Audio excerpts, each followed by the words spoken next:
हाँ जब तोला देखे धड़कन मोर बढ़ गे रानी, तोर नैनन के जादू में फंस के भुला देव दुनिया कहानी। तोर संग बीताई हर पल्ला, दिल मोर रोज सजा थे। तोर नाम के मीठा सुरता सपना बन के आथे। जीता था जिसके लिए वही मोर जिंदगी बन गे। सुना सुना दिल के आंगन में तोर माया के फूल खिले।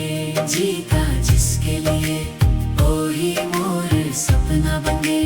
तोर हंसी के उजियारा ले मोर ये अंधियारा सब मिट गे।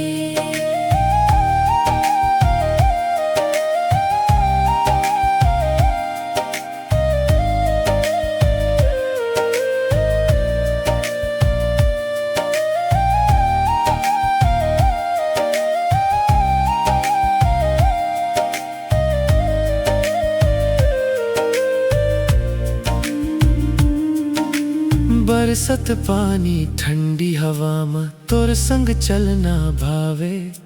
हाथ में हाथ धर के मोर जिंदगी मुस्कावत जावे।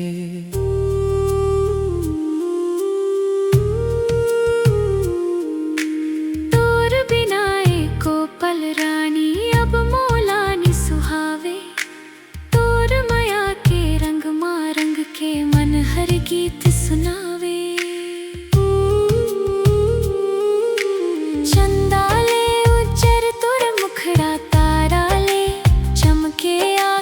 भगवान ले मांगे वो तोला मोर किस्मत के साथी।